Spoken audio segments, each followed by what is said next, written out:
अस्सलाम वालेकुम, नमस्कार, सत श्री अकाल एंड गुड इवनिंग। मैं हूँ आरज़ू काज़मी और आप हमेशा की तरह से देख रहे हैं पॉइंट ऑफ व्यू।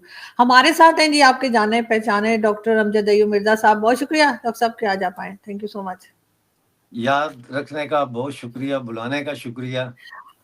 बहुत शुक्रिया सर। हम बात करेंगे डोनाल्ड ट्रंप की। डोनाल्ड ट्रंप से आज फ़ोन पर जो है वो पीएम मोदी की बातचीत भी हो गई है थोड़ी बहुत, और उन लोगों ने आपस में जो है वो अमेरिका और भारत के ताल्लुकात कैसे रहेंगे उसके ऊपर बातचीत की। पहली बार यानी दोनों के ट्रंप साहब के प्रेसिडेंट बनने के बाद बात हुई। तो आपके ख्याल से भारत और अमेरिका के जो ताल्लुकात हैं वो कैसे रहेंगे, इसलिए कि कई तरह की चीज़ों में वो साथ काम भी कर रहे हैं, और उसके अलावा ट्रम्प साहब जो हैं वो जब जब टाइम मिलता है वो थोड़ी बहुत धमकियां भी लगा देते हैं, चाहे वो कोलंबिया को कहें, चाहे भारत को कहें, चाहे चाइना को कहें। तो आपके ख्याल से इनका जो 2.0 ट्रम्प एरा है वो कैसा रहेगा? बहुत शुक्रिया आरजू। देखें, ट्रंप जो है ना, ये है काउ बॉय इकोनॉमिस्ट। जैसे काउबॉय नहीं होते गन स्लिंगर्स, ठाए ठाए ठाए, ये काउबॉय इकोनॉमिस्ट है। इधर का भी ले, उधर का भी ले, जहां धौंस चलती है वहां धौंस चलाओ, जहां पांव पकड़ने पड़े वहां पांव भी चोरी छुपे बंद कमरे में पकड़ लो। तो ये अब बहुत ही अनप्रडिक्टेबल किस्म के प्रेसिडेंट हैं, और कुछ वसूख से कहना बहुत मुश्किल है, क्योंकि ये वैसिलेट करेंगे। ये जो इनका 4-5 साल का टेन्योर है, इसमें ये ऐसे झूलेंगे between populist politics and populist economic policies, और इंतहाई कंजर्वेटिव स्टर्न किस्म की, सख्त किस्म की अनपॉपुलर जो इकोनॉमिक पॉलिसीज है उसके दरमियान ये ऐसे झूलेंगे। क्योंकि एक तरफ कांग्रेस है और एक तरफ रिपब्लिकन, सॉरी, कांग्रेस है और सेनेट है। तो वो भी जो है, जरूरी नहीं है सारे रिपब्लिकन जो है वो ट्रंप के साथ हूं और सारे जो डेमोक्रेट्स है वो ट्रंप के खिलाफ ही वोट डाले जब बिल वगैरह पेश होते हैं। तो ये एक बड़ा ही अभी देखना पड़ेगा कि आने वाले कुछ अरसे में ये क्या सूरत हाल जन्म लेती है। इंडिया के साथ तो सबसे बड़ा जो इस वक्त ट्रंप ने किया है, उसने ये है कि जो मार्क रूबियो ने ऐलान किया है कि 18,000 भारतीय शहरियों को वापस डिपोर्ट किया जाएगा। ये एक बहुत ही ऐसी खबर है जिससे मैं समझता हूँ कि अब भारत को सोचना चाहिए, क्योंकि ये उस वक्त हुआ ऐलान जब जयशंकर अमेरिका गए थे और वहाँ मिले थे उसको, रूबियो को भी। तो फिर साथ ही उन्होंने ये ऐलान भी कर दिया कि जी 18,000 जो है इंडियंस यहाँ पे गैर कानूनी तौर पर दाखिल हुए हैं या रह रहे हैं, वीजे एक्सपायर हो गए या जो भी है, तो उनको हम डिपोर्ट करेंगे। तो उस पे आपने देखा होगा इंडियन मीडिया में यूट्यूबर्स ने काफ़ी उसको डिफेंड करने की कोशिश की है कि हाँ, अगर ये इलीगल गए हैं तो वापस भेज दो। मेरा सवाल उनसे ये है कि बरतानिया जो है वो पूछ के आया था, वीज़ा लेके आया था हिंदुस्तान में, या अमेरिका वीज़ा लेके अफगानिस्तान में दाखिल हुआ था, या अमेरिका वीज़ा लेके या इजाज़त लेके इराक पे उन्होंने हमला किया और अभी तक वहाँ पे इराक में शाम में और जो दूसरे ममालिक हैं उनमें अमेरिकन फोर्सेस अभी भी मौजूद हैं। तो मतलब है कि ये बजाय इसके कि ट्रंप को ये एडमिनिस्ट्रेशन ये फैसला लेती कि 18,000 इंडियंस को हम डिपोर्ट करेंगे, उन्हें चाहिए था कि हम कहते हैं कि हम इनकी वेटिंग करेंगे, और जो जेन्युइनली जिनका स्टे ओवर स्टे हो गया या जो भी हो गया उनको हम वीज़ा एक्सटेंड कर देंगे, या हम इतने अरसे का वीज़ा तमाम जो सो कॉल्ड इलीगल इंडियंस है उनके लिए 6 महीने का वीज़ा एक्सटेंड करते हैं, और उसके बाद वो अपने अपने मुतलका स्टेट के इमिग्रेशन डिपार्टमेंट में जाके तो वो कांटेक्ट करें उनसे। इनके पास एदाद शुमार तो हैं, लेकिन ऐसा नहीं हो रहा। अब जो मोदी के साथ इनकी बात हुई है, तो जाहिर है इंडिया को ट्रंप ने जेब में भी रखना है। और क्योंकि यूरोप में जो यूरोपियन यूनियन के ममालिक हैं, ख़ास तौर पर बरतानिया जो उस तरह से तो मेंबर नहीं है लेकिन यूरोप का हिस्सा है, यहाँ पे ट्रंप के खिलाफ बहुत गठजोड़ हो रहा है। और मंडी जो है आप देखें उसको प्रोटेक्शनिस्ट बनाया जा रहा है, क्योंकि ट्रंप धमकियां दे रहा है कि मैं टैरिफ लगाऊंगा, यूरोप हमसे ना हमारी गाड़ियां खरीदता है, ना हमारा दूध खरीदता है, ना हमारा पनीर खरीदता है। तो अब यही वजह है कि कीर स्टारमर ने यूरोपियन यूनियन के साथ अपने रवाबत बढ़ाए हैं, और फरवरी में जो सेशन हो रहा है, इनफॉर्मल सेशन, ईयू समिट हो रही है, उसमें पहली दफा कीर स्टारमर को, ब्रेक्सिट के बाद पहली दफा कीर स्टारमर को दावत दी गई है कि वो उसमें शिरकत करे। तो देखते हैं क्या होता है आगे। लेकिन ये है कि बाज़-औक़ात गोली अपने पाँव में भी लग जाती है जब आप ठाई ठाई ठाई कर रहे हो। बिल्कुल ऐसा ही है। लेकिन डॉक्टर साहब पाकिस्तान को क्या टफ टाइम देखने को मिल सकता है? इसलिए कि इससे पहले भी जब ट्रम्प आए थे एज अ प्रेसिडेंट, तो उन्होंने पाकिस्तान के ऊपर कई ऐसी चीजें रख दी थी जिसमें कैफेटेरिया पे भी फंस गया था। इस बार भी सैंक्शंस वगैरह की भी बात की जा रही है कि जी ये मिसाइल जो है वो अमेरिका तक जा सकते हैं, तरह तरह की बातें की जा रही हैं। तो ट्रम्प को बहुत ज्यादा खुशी के साथ पाकिस्तान में वेलकम नहीं किया जा रहा। ट्रम्प को बहुत ज्यादा खुशी के साथ कहीं पे भी वेलकम नहीं किया जा रहा। कनाडा की मिसाल आपके सामने है कि कनाडा को उसने पूछा, क्या वो हर तकरीर में कहता है, मैंने ट्रूडो को पूछा जब वो प्राइम मिनिस्टर था कि हम तुम्हें कितना दे रहे हैं, कनाडा को सब्सिडाइज कर रहे हैं, तो उसने कहा $250 अरब। तो ट्रम्प ने पूछा अगर हम ना करें तो फिर, उसने कहा कनाडा बैठ जाएगा। तो मैंने कहा, यानी ट्रम्प कहता है, मैंने कहा कि आप फिर अमेरिका में शामिल हो जाएं, हमारी 51st स्टेट बन जाएं।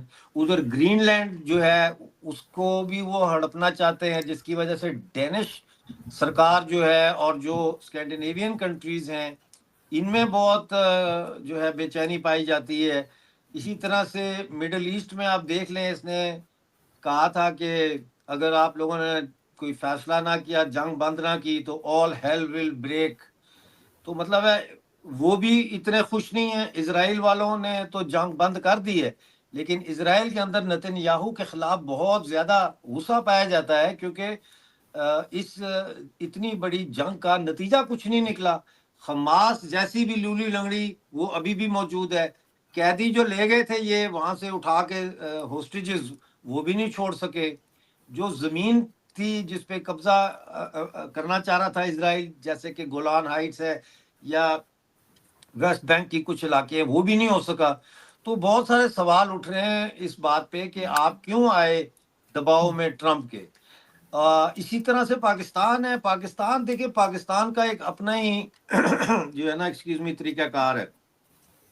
पाकिस्तान जो है वो वेट एंड सी करेगा। वो ज्यादा दबका मारा तो लेट जाएगा पाकिस्तान ट्रम्प के आगे। लेकिन ट्रम्प यही चाहेगा कि जो अफगानिस्तान और का जो असला था वो वापस किया जाए। उसमें वो पाकिस्तान पे दबाव डालेगा, क्योंकि ये कहा जाता है कि बहुत सारा असला जो है वो बॉर्डर से इस तरफ आ गया था, और पाकिस्तान के जो एस्टेब्लिशमेंट है, आप जानती हैं कौन है, उन्होंने ब्लैक मार्केट में बहुत सारा असला बेचा, और वो बेचने की वजह से ही वो असला फिर टीटीपी के पास भी पहुंचा और बलूच शर्मचारों के पास भी पहुंचा। तो अब ये देखना पड़ेगा कि यहाँ पे ट्रम्प का क्या होता है। मेरा तो नहीं ख्याल कि अफगानिस्तान असला वापस कर सकता है या करेगा, और अमेरिका ने वो असला लेके भी क्या करना है। मुझे नहीं लगता सर कि वो वापस करेंगे। लेकिन ये जरूर है कि ये खबर भी कहीं ना कहीं से सुनने में आ रही है कि जो अमेरिका है वो एड बंद कर देगा बांग्लादेश और पाकिस्तान की। तो बांग्लादेश और पाकिस्तान की इस वक्त जो एक साथ चलने की कोशिश है, वो कहाँ तक आप समझते हैं कि अच्छी रहेगी? वैसे हमारे साथ आते हैं उनकी खुद की एड भी बंद हो रही है।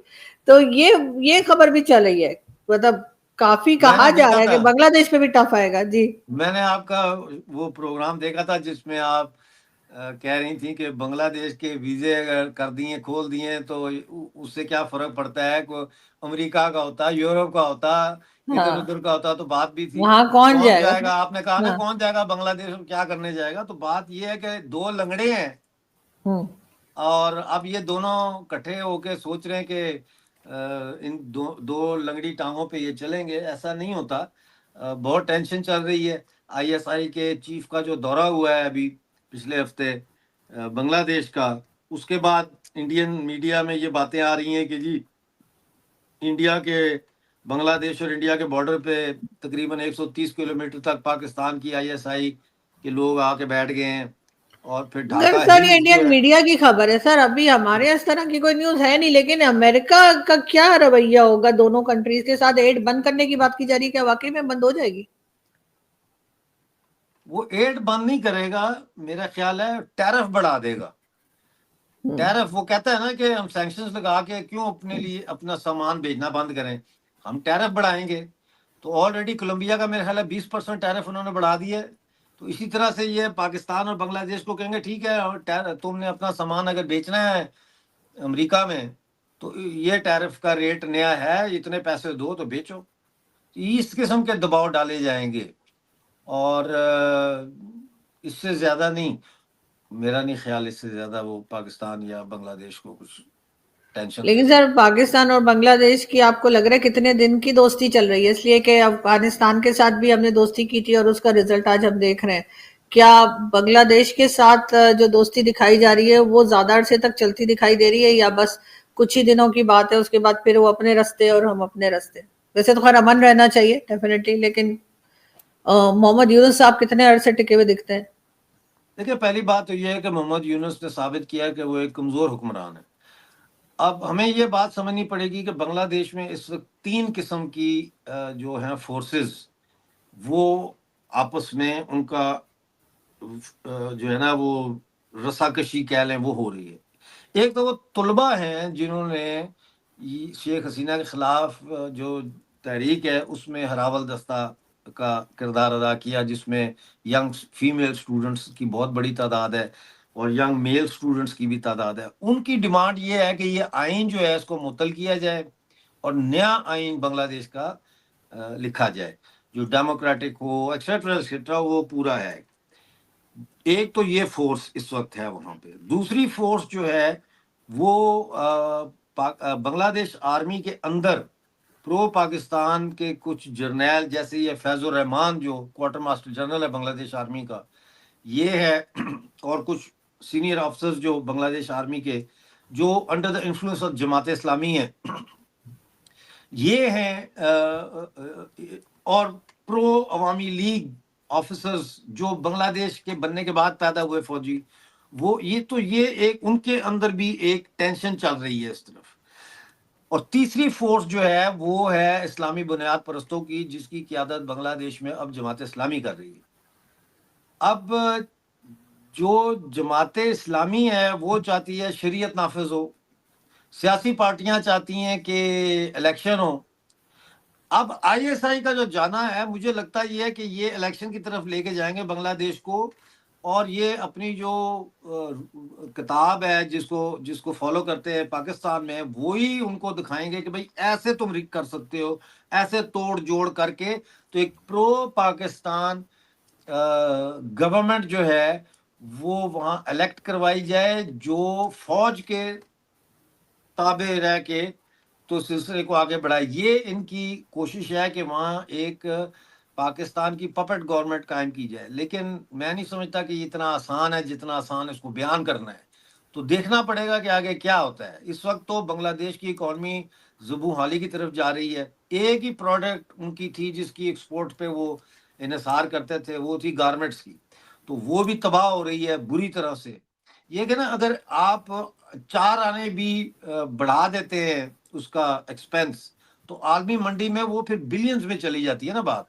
तो आप फिर आप कंपेटिटर नहीं रहते, आप कंपिटिटिव प्राइसेस नहीं दे सकते। तो बांग्लादेश इज इन ट्रबल। बिल्कुल ऐसा ही है, लेकिन बहरहाल पाकिस्तान तो इस बारे में खुश है कि चलो जी हमारी फिर से बातचीत शुरू हो गई है। खैर वो हम हर एक के साथ होते ही है, लेकिन सर आप आए और हम कश्मीर की बात ना करें, ऐसा तो नहीं हो सकता। तो कश्मीर के हालात जो हैं वो अभी तक तकरीबन उसी तरह से बताए जा रहे हैं कि वहां पे लोग जो हैं वो खुश नहीं है, और उनकी जो डिमांड्स हैं वो अभी तक गवर्नमेंट पूरी करने में नाकाम रही है। दूसरी तरफ केपीके में भी जो है हालात बहुत ज्यादा अच्छे नहीं है, और जो वहाँ के चीफ मिनिस्टर हैं अली अमीन गंडापुर साहब, उनके बारे में भी बताया गया कि उनको as a president of PTI जो थे वो अपने इलाके के वो हटा दिया गया है, और हो सकता है कि वो चीफ मिनिस्टर के तौर पे भी ज्यादा दिन ना रह सके। क्या चेंजेस देख रहे हैं आप? कुछ होता हुआ दिखाई दे रहा है दोनों जगह पर, या आपको लग रहा है नहीं अब टेंशन मजीद बढ़ेगी? देखें, पाकिस्तानी कब्जे वाले जम्मू कश्मीर में भी बांग्लादेश जैसी सूरत हाल है। वहाँ पे भी मुख्तलिफ वेस्टेड इंटरेस्ट ग्रुप्स जो है उनके अंदर रस्साकशी खींचत आनी चाह रही है। एक तरफ वो हैं जो जॉइंट अवामी एक्शन कमेटी के तहरीकों के नतीजे में उनके अंदर एक नया हौसला आया है, एक नया कॉन्फिडेंस आया है। और वो उसकी मिसाल ताज़ा तरीन तो यही है कि परसों एक खातून को किसी डीएसपी ने थप्पड़ मार दिया था वहाँ चेक पॉइंट पे। उसके बाद उन्होंने पूरे रास्ते बंद कर दिए, मुजाहरे शुरू हो गए। फिर वो थाने में बुलाया डीएसपी को, उससे माफ़ी मांगी। वो औरत जो है उसने उसको बड़े थप्पड़ शप्पड़ मारे कमर पे। तो वो मानसेरे का था डीएसपी, और मानसेरा है केपीके में। तो कल जो है वो केपीके का के जो पुलिस के अफसरान हैं उन्होंने एफआईआर दर्ज करा दी उस खातून के खिलाफ। और उन्होंने कहा है कि जी जब हो गया था सारा ये मामला जो है ये केपीके के अंदर सॉल्व होना चाहिए था। आपने जो है वो इसको यहाँ पे आज़ाद कश्मीर में आपने कचहरी लगाई और उससे माफ़ी मंगवाई बंदे उस डीएसपी से।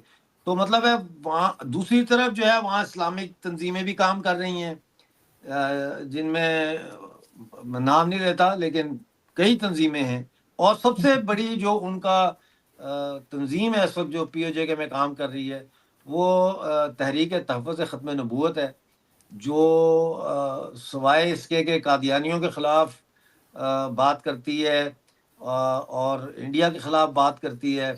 वो कोई अवाम की मसाइल की बात नहीं करती। वो अवाम को अवामी मसाइल के लड़ाई से दूर करने के लिए हर शहर में काम कर रहे हैं इस वक्त। तो केपीके का जहाँ तक ताल्लुक है तो ये किससे कोई ढकी छुपी बात नहीं है कि अली अमीन गंडापुर जो है ये फौज के साथ और इमरान खान के साथ डबल गेम करता रहा है, और उसके नतीजे में जो है बातें छुपी तो नहीं रहती। तो उसके नतीजे में अब मुझे लगता है कि ये फारिग हो जाएगा। बिल्कुल।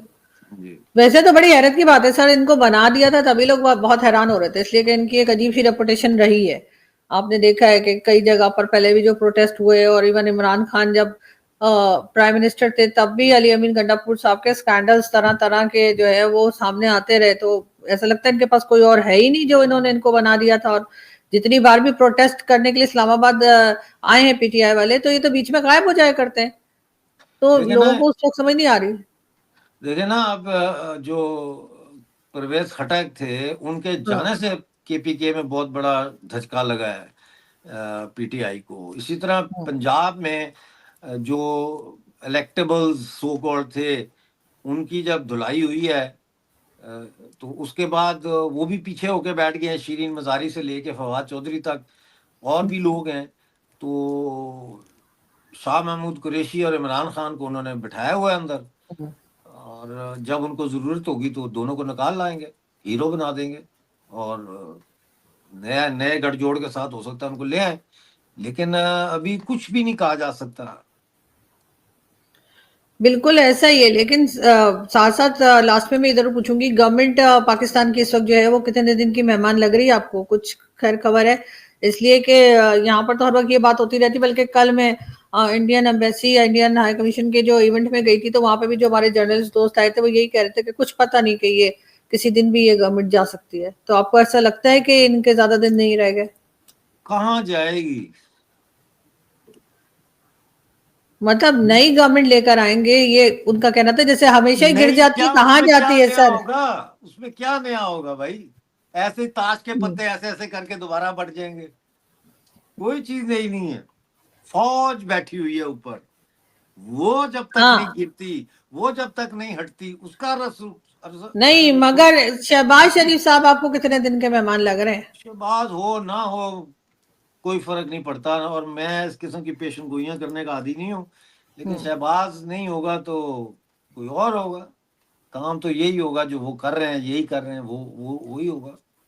अभी तो शहबाज साहब की बातें नहीं बंद हो रही कि भाई मैंने मोहम्मद यूनुस को हर आलमी फोरम पे साइड इवेंट में के हम्म। बहाने बुला के उससे बातचीत की है, और आईएसआई वालों को भी कह रहा है देखिए मेरी ये फुर्तियां। हाँ, वो तो खैर बहुत ज्यादा फुर्तियां दिखा रहे हैं, और डेफिनेटली इमरान खान से भी ज्यादा दिखा रहे हैं। पहले लोग इमरान खान को कहते थे, लेकिन शहबाज शरीफ साहब ने उनके भी सर पे हाथ फेर दिया है। बहुत शुक्रिया सर कि आपने आज ज्वाइन किया। Thank you so much. क्या जा पाए, बहुत थैंक यू, अच्छा लगा आपसे बात करके। Thank welcome, thank you you, very much, thank you. Thank you, thank you.